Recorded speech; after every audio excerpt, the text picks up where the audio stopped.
అంతరించిపోతున్న కళాకారులను ఆదుకోవాలనే ఉద్దేశంతో కరప గ్రామంలో తోలుబొమ్మలాట కళాకారులకు 18 లక్షలతో నూతనంగా కమ్యూనిటీ హాల్ భవనాన్ని నిర్మించడంతో పాటుగా తోలుబొమ్మలాటను ప్రోత్సహించేందుకు చర్యలు తీసుకుంటామని కాకినాడ రోడ్ల ఎమ్మెల్యే కురసాల కన్నబాబు పేర్కొన్నారు. కరప మండలం నడుకుదురు కరప గ్రామంలో పలు అభివృద్ధి కార్యక్రమాల ప్రారంభోత్సవ కార్యక్రమంలో పాల్గొన్నారు.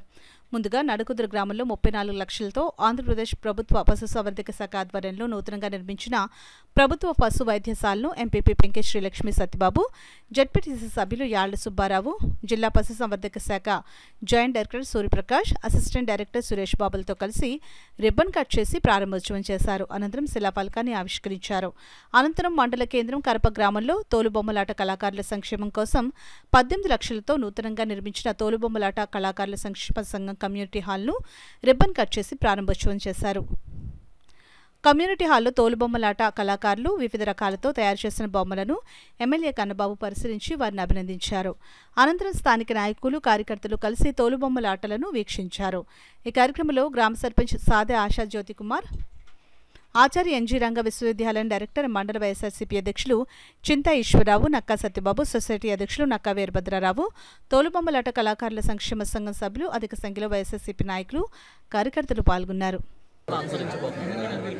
ఇలాంటి అంతరించిపోతున్న కళాకారుల్ని ఆదుకోవాల్సిన బాధ్యత మనపై ఉందని గుర్తించి ఈ పెద్దలందరూ కూడా వీరికి చాలా నిరుపేద కళాకారులు కాబట్టి వీళ్ళు కోరుకుంటున్న కమ్యూనిటీ హాల్ నిర్మాణం చేయాలని రిక్వెస్ట్ చేయడంతో 18 లక్షల రూపాయలతో కమ్యూనిటీ హాల్ నిర్మాణం చేసి వాళ్ళ ప్రారంభోత్సవం చేశాం.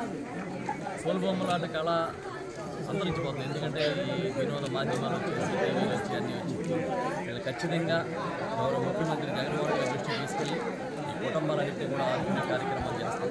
అంతేకాకుండా ఇప్పుడు నేను చెప్పాను, పప్పెట్స్ ఏవైతే బొమ్మలు వాళ్ళు తయారు చేశారు వాటికి ఒక షో పీసులాగా తయారు చేయగలిగితే మార్కెట్ చాలా ఉంటుంది. మళ్ళీ మన ప్రభుత్వం వచ్చిన తర్వాత వాళ్ళని ప్రోత్సహించే కార్యక్రమం చేస్తాం.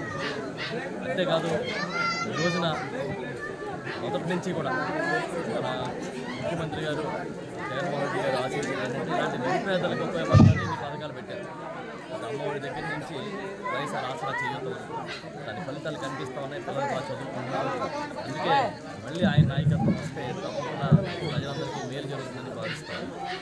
అందుకే మళ్ళీ ముఖ్యమంత్రి గారిని జగన్మోహన్ రెడ్డి గారిని ఎన్నుకోవాలని స్థానికంగా శాసనసభ్యుడిగా నన్ను, ఎంపీగా చంద్రశేఖర్ సునీల్ గారిని కూడా గెలిపించాలని మనస్ఫూర్తిగా విజ్ఞప్తి చేస్తా ఉన్నాను.